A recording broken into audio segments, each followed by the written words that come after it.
Hello and welcome to my channel. तो अभी हम लोग जो है वो सेकंड चैप्टर डिस्कस करेंगे एंशियंट हिस्ट्री का। कल हम लोगों ने फर्स्ट चैप्टर डिस्कस किया था जिसमें हमने सोर्सेस के बारे में पढ़ा था, और अब जो है हम लोग डिस्कस करेंगे सेकंड चैप्टर एंशियंट हिस्ट्री का।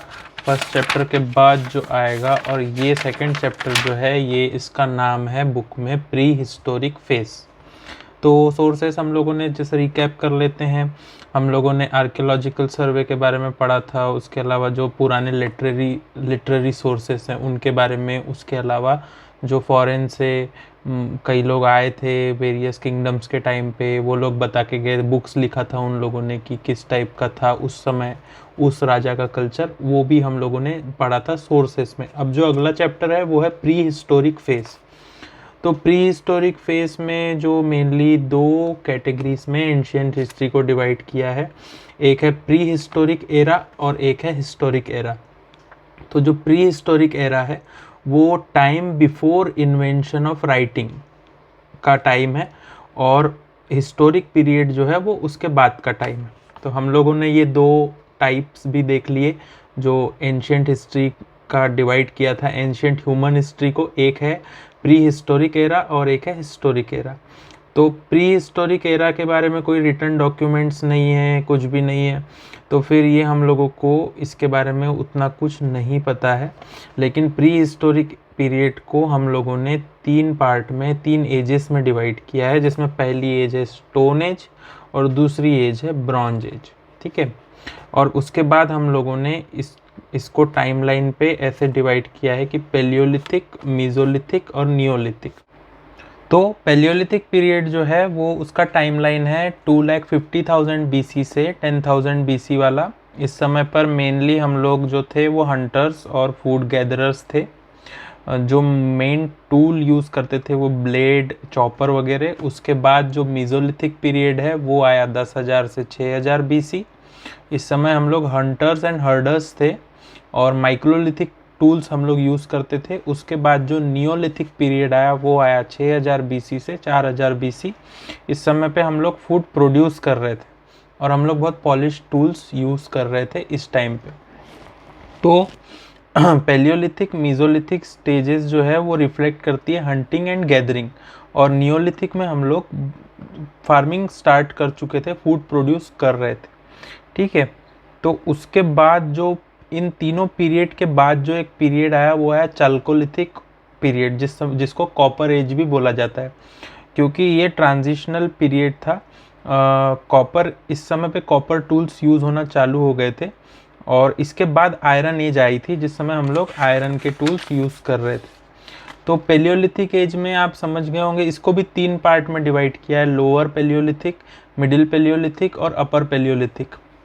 वो 2.5 लाख से 1 लाख लोअर पेलियोलिथिक BC, और मिडिल जो है वो 1 लाख से 40,000 BC, और 40,000 से 10,000 BC हो गया आपका अपर या लेटर पेलियोलिथिक एज। ठीक है। तो मेनली रिवर्स के बारे में जो साइट सबको मिले पेलियोलिथिक में, वो तापी, गोदावरी, भीमा एंड कृष्णा रिवर्स थे। जो बोरी इन महाराष्ट्र है पुणे के पास, वो एक लोअर पेलियोलिथिक साइट है। उसके अलावा हम लोगों को जो इम्पोर्टेंट चीज़ें यहाँ से देखनी है, हाउसेस, पोट्री, एग्रीकल्चर का कोई नॉलेज नहीं था इस समय पे। उसके बाद मिडिल पेलियोलिथिक एज आई जहाँ पे हम लोग फ्लैग टूल्स यूज़ करना चालू किए, ब्लेड्स वगैरह। और पोटवार प्लेटू बिटवीन, ये तो कोई उसका नहीं। उसके बाद अपर पेलियोलिथिक एज आई जिसमें हम लोग भीमबेटका जो है उसको रखा है अपर पेलियोलिथिक एज टाइम के लिए। और earliest painting at Bhimbetka is from this phase, यानी अपर पेलियोलिथिक फेज की है वो। ठीक है। सेलिएंट फीचर्स जो दिए हुए हैं वो पेलियोलिथिक के कि वो नोमैडिक हर्डर्स थे, बिगिनिंग में हंट स्लो मूविंग एनिमल्स को करते थे लाइक एलिफेंट्स, ये उनके फीचर्स थे। मीजोलिथिक जो सेकेंड एज है वो ट्रांजिशनल फेज थी between palaeolithic and neolithic. Neolithic सबसे लास्ट फेज है, और इस टाइम पे भी हंटिंग और फिशिंग, फूड गैदरिंग ही मेन ह्यूमंस लोग करते थे मीजोलिथिक पीरियड में भी। और different kind of stone tools use करते थे मीज़ोलिथिक में। Clothes made of animal skin use करते थे मीज़ोलिथिक पीरियड में अपन लोग। और कुछ साइट्स जो हैं वो बेगोर इन राजस्थान, मोरहाना परहार इन उत्तर प्रदेश, ये कुछ मीज़ोलिथिक साइट्स हैं। इनके सेलिएंट फीचर्स है सेमी परमानेंट, ये ट्रांजिशनल फेज है नियोलिथिक में, तो इस पे से आप अंदाज़ा लगा सकते हो कि ये पेलियोलिथिक और मीज़ोलिथिक के बीच में आएगा, है ना। अभी अपन लोग बात करते हैं नियोलिथिक एज की। ये थोड़ा सा एडवांस है पेलियोलिथिक और मीज़ोलिथिक से।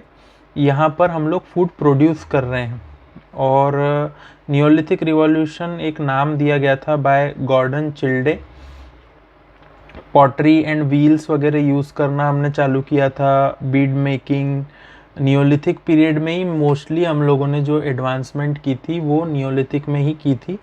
और मेटललेस सोसाइटी के बारे में बताया गया है। वुमन इंगेज थी एग्रीकल्चरल एक्टिविटीज़ में नियोलिथिक पीरियड में।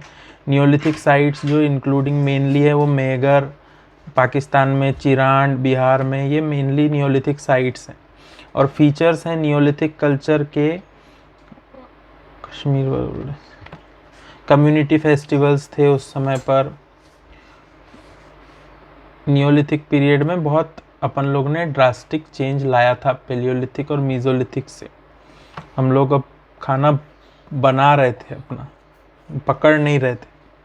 उसके बाद चाल्कोलिथिक एज आई 3500 से 1000 BC। उस समय हम लोग कॉपर के टूल्स वगैरह यूज़ करना चालू किए। स्टोन टूल्स को रिप्लेस होना धीरे धीरे चालू हो गया इस टाइम से। और इसको 3 फेजेस में 3 एजेस में डिवाइड किया है चाल्कोलिथिक एज को। एक तो प्री हरप्पन, एक हरप्पन और पोस्ट हरप्पन।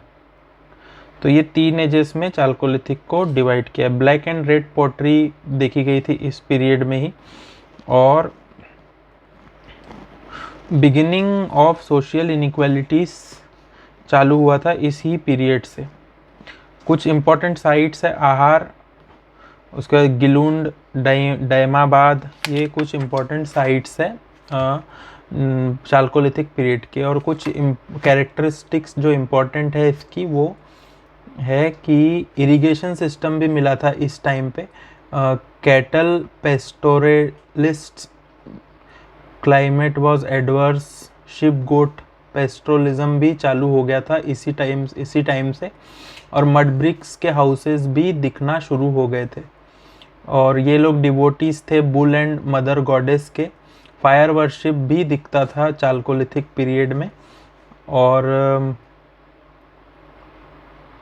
ये कुछ इम्पोर्टेंट कैरेक्टरिस्टिक्स थे चाल्कोलिथिक पीरियड के जो मैंने आपको बताया अभी। इसके बाद मेगालिथिक कल्चर भी था। Megalith is a large stone that has been used alone और in combination with other stones to build structure और monuments. Iron objects have been found universally in all the megalithic sites right from Junapani near Nagpur in Vidarbha region. तो बस second chapter में जो जो important चीज़ें थी वो हम लोगों ने डिस्कस की अभी। इसके बाद हम लोग जो है वो तीसरा चैप्टर डिस्कस करेंगे बाद में। Bye bye, thank you.